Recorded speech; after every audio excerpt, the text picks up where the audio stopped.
Gold at $3,000 an ounce is here, but it is not there. And by there, I mean over at the U.S. Treasury. But that is about to change, and although it may seem like a very good thing, there is some huge problems that lie ahead with this, and we're going to talk about them in this video as we explore.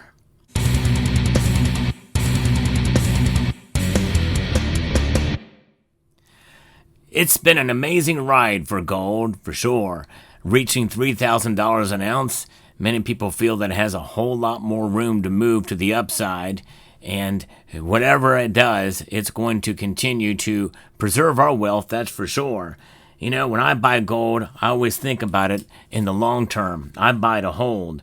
Whenever I make a purchase, I want to make sure that I fully own it. I'm not going to lease it out or play accounting tricks in order to make it work for me. I just like to have it in my possession and know that I'm holding it and owning it. And that's why the folks at Summit Metals makes it very simple for you to buy gold. Although it is expensive now, they have some of the lowest premiums out there. So if you're in the market for gold, check out summitmetals.com.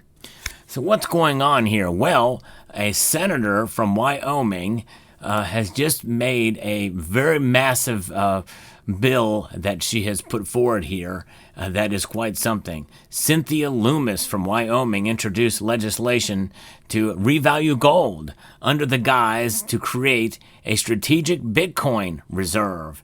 And this will essentially codify President Trump's executive order. But there are some differences here. President Trump's executive order didn't mention gold, but this one will.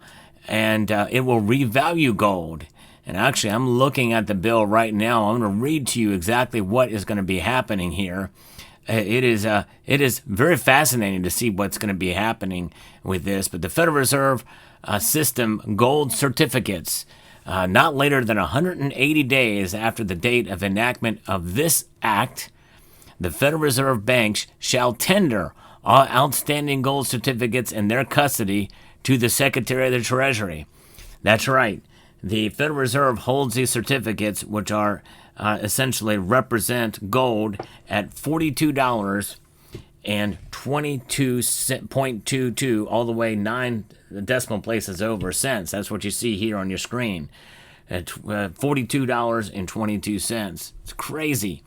So not later than 90 days after the tender of the last such certificate, the Secretary shall issue new gold certificates to the Federal Reserve banks that reflect the fair market value price of the gold held against such certificates by the Treasury, as of the date specified by the Secretary on each new gold certificate.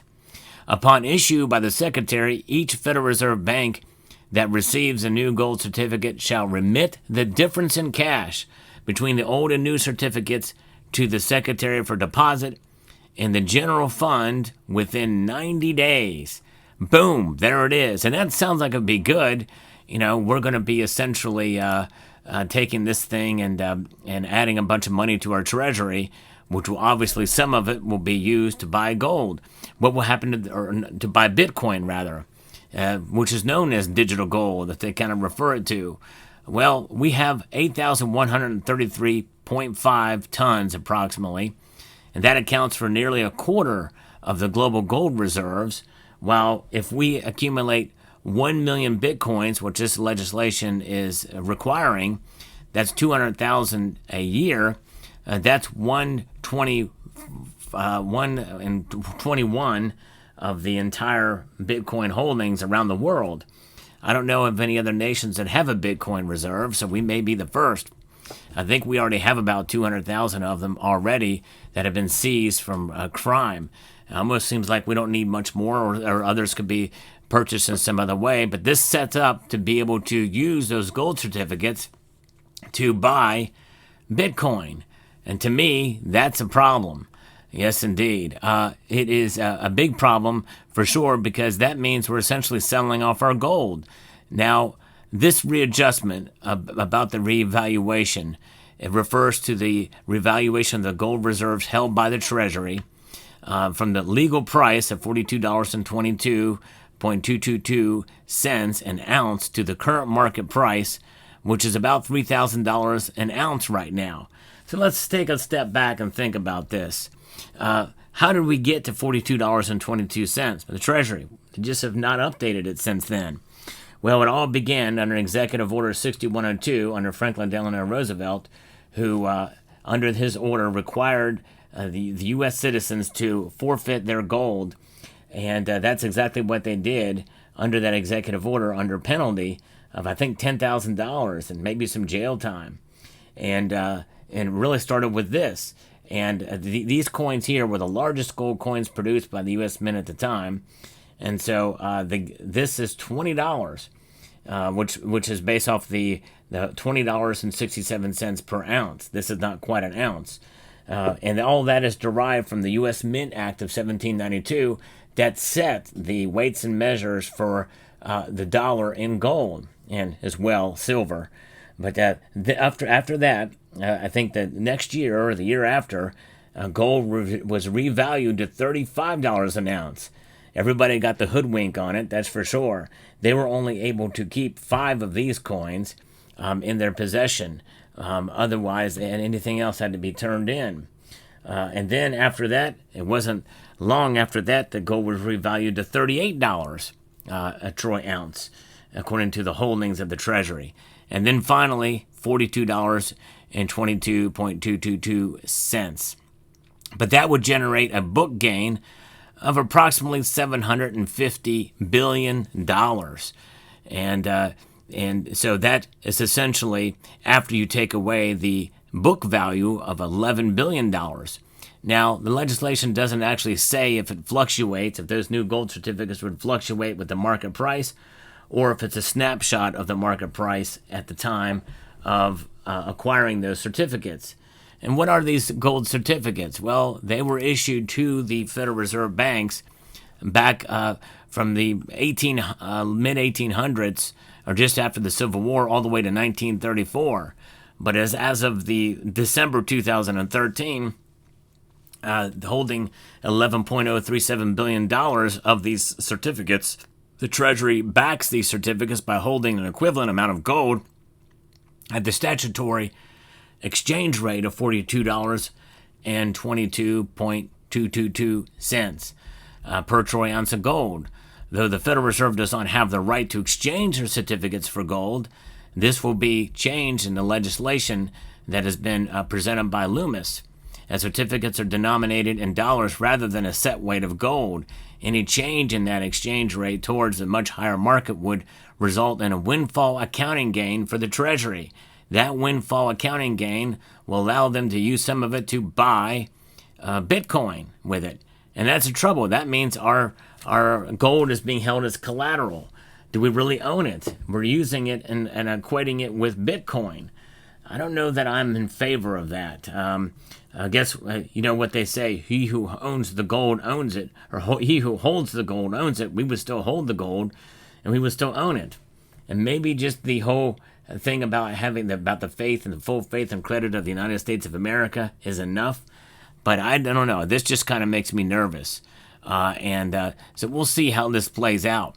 A member of the community let me know about this in a recent live stream, and I just found it quite fascinating. Sent me the information about it, and it makes me nervous thinking about this, because especially if this gets revalued down the line, and what's going to happen. You know, we have the largest gold reserves. That means, in a sense, if we've got it tied up in Bitcoin as collateral, then do we truly have the that actual backing of the gold for our dollar down the road? Especially if we were to move to a gold standard again. I think, in a sense, this takes us further away from a gold standard, which is a problem in my view, because it's now tying it to the current market price, and that money is being taken and spent on the Bitcoin, of which could rise in price and then fall after it's been accumulated. You know, a lot of it is supply demand. Taking 200,000 Bitcoins a year is meant to not disrupt the market as much. However, it is a big deal, and you would think that would probably cause the price to rise. We'll see. But nonetheless, there is looking at the supply-demand analytics with Bitcoin, and then also looking at the situation with quantum computing, artificial intelligence. There's supposed to be only 21 million Bitcoins ever mined, ever. Could that be hacked? Could it be changed in some way, shape, or form? I think it's a legitimate question to ask right now, honestly, considering the blockchain and the quantum computing and artificial intelligence, machine learning. All of those technologies pose a threat. And, in this, it talks about different storage locations and cold wallets. Well, you can have cold wallets everywhere, and they can be extremely secure. But if the foundation and the network is at risk, the blockchain network, then that creates a big problem. Gold, you just store it. It's safe. In fact, I believe the gold is in Fort Knox. I know that's a controversial statement to make in this community. But nonetheless, keeping it physically safe, I think, is something. It just comes down to all the things we've been doing and beefing it up using technology, which has made it all the more safe, I think, over the years. I think the longer Bitcoin is in existence with the advent of technology, is going to make it much more difficult, I think, to try to keep up with the criminals, to protect your nation's Bitcoin supply. Because even if you do protect your nation's Bitcoin reserve, if the rest of the Bitcoin network and everything tied to the blockchain from which it runs is a threat, you pretty much just taken the bottom. You pulled the rug out of all of it. And then that means that your Bitcoin reserve has got some issues. There's a lot here that makes me concerned about this, and the revaluation and the motivation for that revaluation. Let me know what your thoughts are down in the comment section below. Hope you found this video informative, insightful, and educational. I'd like to extend a multitude of gratitude to each and every one of you for taking the time to watch, and to encourage you to please rate, share, comment, and subscribe.